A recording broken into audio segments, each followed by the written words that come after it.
Europe 1 Soir. 19h, 21h, Pierre de Villeneuve.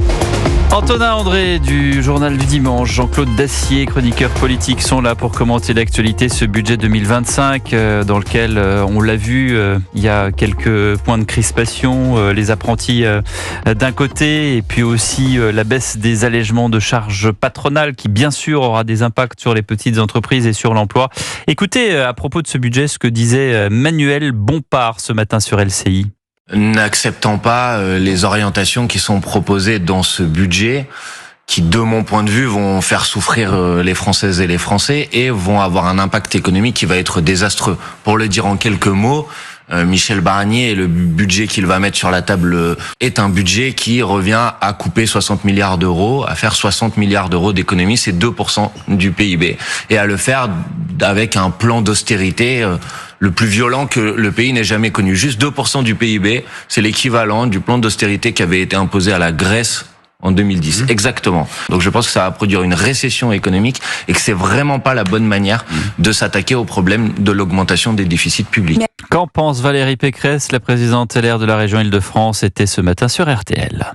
C'est un budget de colmatage, donc impôts plus rabot. Les impôts, c'est jamais la bonne solution, durablement. Mais moi, j'invite quand même tous ceux qui sont responsables de ces déficits à un quart d'heure de décence. Vous acceptez les hausses d'impôts? J'accepte un budget de colmatage extraordinairement courageux et impopulaire. Je l'accepte même si je le trouve très injuste pour une collectivité comme l'Île-de-France, par exemple. Mais on va prendre nos responsabilités parce qu'il y a quelque chose qui est plus important que la région Île-de-France, chaque collectivité. C'est la France, c'est les Français. Et à un moment donné, quand le bateau coule, il faut le colmater. Et qu'en pense Olivier Faure, le premier secrétaire du Parti Socialiste? Il était sur France Info. Il s'agit pour le Premier ministre de taxer les grandes fortunes et leurs entreprises de manière limitée et temporaire. En revanche, pour tous les autres, pour vous, pour ceux qui nous écoutent, ce sera pas limité, ce sera pas temporaire. Et on le voit arriver touche par touche, parce que le Premier ministre n'a jamais annoncé lors du discours de politique générale ce qu'il allait faire, mais on voit bien que ce sont maintenant les retraités qui vont payer. On va désindexer leurs pensions. Il veut maintenant faire payer les malades. Faire en sorte que le reste à charge sur les consultations médicales soit de 4 €. Il va augmenter la taxe sur l'électricité et qui va rapporter 4 milliards. Et je pourrais y rajouter le fait que les chômeurs vont aussi trinquer puisque la réforme de l'assurance chômage est à nouveau sur la table. Donc on a là, en réalité, une espèce de paravent commode qui est de dire « oui, on va quand même faire s'occuper des plus riches ». Ça, c'est 1 an et c'est une fois et c'est 20 milliards. Et ensuite, vous avez pour les autres des mesures qui ne seront absolument pas temporaires et qui vont restreindre ce qu'est le modèle social français. Voilà, ce qui est frappant dans cet échantillon, on a le PS d'un côté, les LR de l'autre et finalement la France insoumise. C'est que chacun y va, de son coup de couteau comme le crime de l'Orient Express d'Agatha Christie. Enfin, en tout cas, chacun y va des mesures qui ne lui conviennent pas. Quoi qu'il en soit, ce budget ne convient à personne, Antonin André. Non, parce qu'un budget d'économie, c'est des sacrifices. Donc évidemment, c'est douloureux à un endroit ou à un autre. Il y a plusieurs choses quand même qu'il faut corriger. D'abord, la réforme de l'assurance chômage n'a pas été signée et n'est pas sur la table. En tout cas, elle va être remise en chantier. C'est renvoyé aux partenaires sociaux. Voilà. Si elle avait été signée, ça aurait rapporté près de 5 milliards d'euros tout de suite. Donc les chômeurs ont été épargnés. On peut s'en féliciter ou pas, mais ce que dit Olivier Faure est une contre-vérité. Ensuite, ce qu'il y a de plus dangereux, moi je trouve structurellement, quand on regarde où est-ce que les coupes interviennent, c'est notamment, et d'ailleurs c'est étonnant qu'aucun de ces interlocuteurs n'en ait parlé, c'est l'allègement des charges sur les petits salaires, de 4 milliards d'euros, et qui là pour le coup vont impacter fortement le fonctionnement, le tissu économique français, les TPE, les artisans. Et donc, l'impact sur une éventuelle remontée du chômage pourrait être assez rapide et assez douloureuse. Et je pense que là, il y a un angle mort qui n'est pas encore tellement identifié par les uns et les autres, mais qui est le vrai danger. Pour le reste, les leçons d'économie de Manuel Bompard et de la France Insoumise, qui considèrent qu'en gros, l'argent pousse sur les arbres, ça ne se commande pas. C'est toujours aussi d'avance, c'est pas sérieux. Mais oui, un budget avec des sacrifices, c'est des efforts pour tout le monde, ça fait jamais plaisir. Je crains que les Français, je le disais tout à l'heure, mais je le répète, ne soient pas prêts aux efforts qu'on va leur demander. Alors, je suis prudent quand même sur le budget, on va regarder ce soir déjà, on va surtout regarder, si j'ai bien compris, demain matin, et puis ensuite on aura une vue un peu plus précise de ce que souhaite le Premier ministre. Néanmoins, ce ne sera que le début.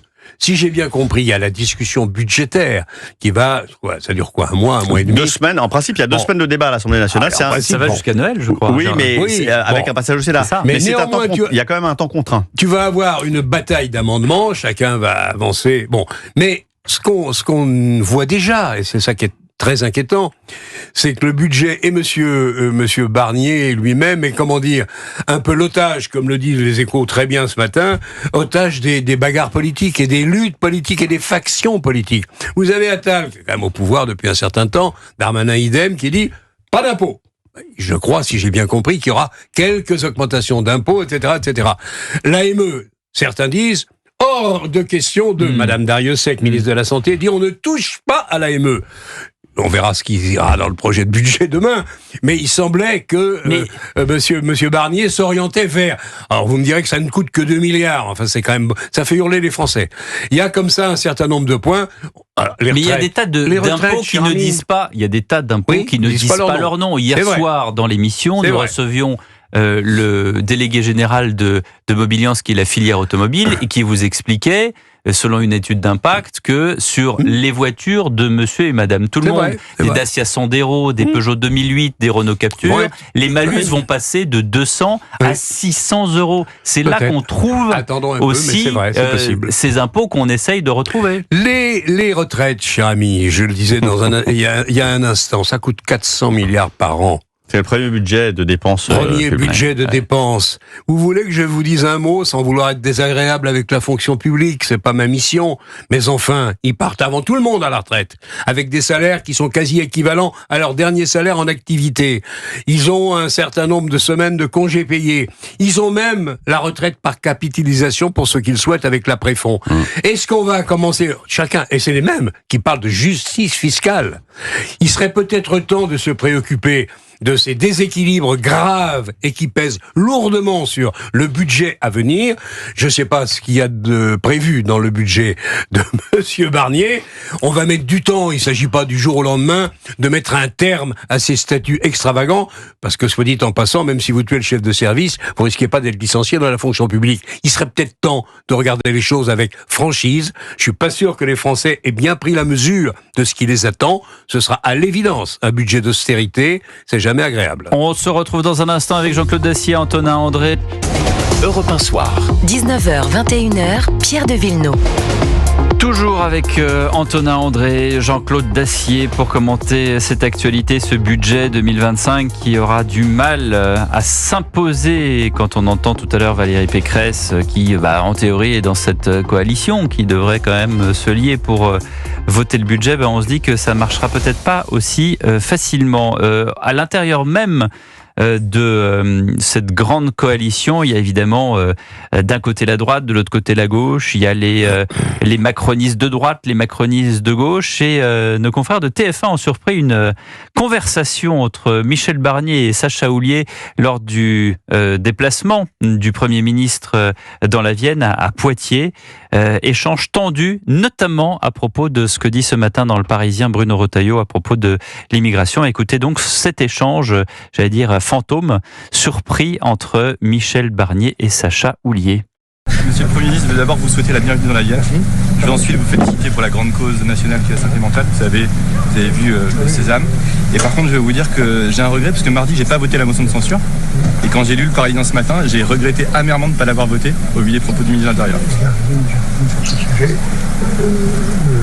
Sans froid. Mais je vous dis ce que j'en ai pensé parce que je trouve que les propos de M. Retailleau ce matin, c'est une provocation. Je le regrette sincèrement. Non, je respecte votre opinion. Mais c'est quelqu'un qui a un sens de l'État. J'aimerais qu'il le dise plus. Sens de l'État, garder son sang-froid. Michel Barnier est visiblement surpris par cette attaque frontale de Sacha Houlié. Antonin. Michel Barnier, il a un rôle qui est extrêmement difficile et je trouve que on ne doit pas s'acharner sur lui parce qu'il hérite d'une situation qui est extrêmement compliquée. Je trouve qu'il fait les choses de façon pragmatique, sans idéologie, comme il le dit souvent, y compris sur les sujets d'immigration, où il porte un discours assez équilibré, disant notamment appliquons déjà la loi immigration, dont une partie des décrets n'a toujours pas été signée. On se demande bien pourquoi. À quoi sert que les députés votent des lois si on ne fait pas les décrets d'application? Quant à Sacha Houlié, bon, si vous voulez, dans le registre témoin où je fais un malheur, c'est un peu son credo depuis qu'il a été élu. Mais au moment de la loi immigration, il était président de la commission mixte paritaire, il s'est abstenu de voter, il s'est abstenu de prendre position, et après coup, il distribue des bons et des mauvais points à tout le monde. Donc je pense que Michel Barnier n'a que faire de la vie de Sacha Houlié, d'ailleurs il l'a laissé parler. Mais moi je trouve qu'il faut faire attention à une chose, c'est que si Michel Barnier échoue, qu'est-ce qu'on va avoir? Voilà. Donc on a trouvé quand même un homme qui a de l'expérience, qui a négocié des choses difficiles avec le Brexit, qui a une expérience d'élu local, qui refuse de se laisser hystériser et instrumentaliser dans le débat, et qui essaye d'avancer, c'est vrai, je pense que les Français s'en rendent compte, dans l'intérêt général du pays. Donc, est-ce que c'est étonnant de la part de Sacha Houlié, qui de toute façon a pris le large? Non, mais Sacha Houlié, c'est personne, c'est rien, Sacha Houlié. On de Sacha Houlié. Bien sûr. Honnêtement, à côté des problèmes qui assaillent ce pays de partout, c'est de la rigolade. Simplement, je suis de l'avis d'Antonin. Bon, ce qu'il vient de dire est remarquable et totalement juste et vrai. C'est normal, maintenant. Comment va encaisser les temps difficiles qui l'attendent, monsieur Barnier? Ça, je l'ignore, je ne le connais pas assez pour savoir quelle est sa capacité. Il est quand même plutôt jeune. Il faut quand même pas trop l'emmerder parce qu'il va finir par dire, écoutez, débrouillez-vous. Je pense qu'il va prendre dans un premier temps à témoin l'Assemblée nationale en disant maintenant, j'ai essayé de bâtir en 15 jours un budget qui n'a sûrement pas toutes les qualités, mais qui s'efforce de commencer le commencement, l'esquisse de l'esquisse du redressement du pays. Maintenant, discutons-en. Alors après, qu'est-ce que ça donnera? Je n'en sais foutre rien. Ce qu'il y a d'intéressant et qu'il va falloir observer, c'est que je pense que c'est quand même c'est un personnage qui a le sens de la tactique, qui garde la tête froide. Et en réalité, ce qui peut arriver, c'est que le budget soit adopté sans vote. 149.3, sans motion de censure. Parce qu'en fait, la présentation du budget à l'Assemblée nationale doit se faire dans un temps contraint, qui est de 2 semaines. Et si au terme des 2 semaines, vous n'avez pas fini l'examen, il n'y a pas de vote, ça passe au Sénat, qui le vote, et ensuite vous avez une commission mixte paritaire qui adopte le budget, commission mixte paritaire qui sera, où le Sénat pèsera fortement, et où d'une certaine façon, en fait, Michel Barnier pourra faire passer. Et vous aurez remarqué que c'est pour cette raison qu'Éric Coquerel, le président de la commission des finances, dit mezzo voce, pas trop d'amendements, ne croulons pas sous les amendements, parce qu'il a parfaitement en tête le fait que si le débat ne se termine pas dans le temps contraint de l'Assemblée nationale, ils ne pourront pas le voter, et que, pour le coup, l'éventualité d'une censure ou d'un vote sur le budget pourrait très bien ne pas être soumis à Michel Barnier. Donc, et je pense que Michel Barnier a tout ça en tête, parce qu'il est extrêmement malin. Donc, il a quand même des cartes en main. Maintenant, il y a sa résilience personnelle. Jusqu'où va-t-il accepter de se cogner des abrutis comme Sacha Houlié? Ça, c'est sûr que... Ça, c'est dit, c'est fait. C'est du Antonin André dans le texte. C'est normal. Je n'ajoute rien. Sacha Houlié, si vous nous entendez, de rue des Cévennes, voilà. Non, mais c'est vrai que l'heure n'est plus aux petites phrases, aux déclarations toutes faites. Ce qui m'a intéressé, vraiment. Ce qui m'est intéressé dans ce que vous dites, Antonin, c'est les décrets d'application qui n'ont toujours pas été signés pour la plupart. Et je rajoute juste une petite chose, c'est que on a appris quand même ce matin sur Europe 1 que la demande d'extradition du tueur présumé de Philippines a été faite hier. Et t'as envie de dire, mais qu'est-ce que fait le mec qui est dans le bureau là, qui doit signer, qui doit mettre son tampon? J'ai raconté dans le journal du dimanche dernier, les députés macronistes qui ont été invités à déjeuner par le président de la République mardi, il y a 8 jours.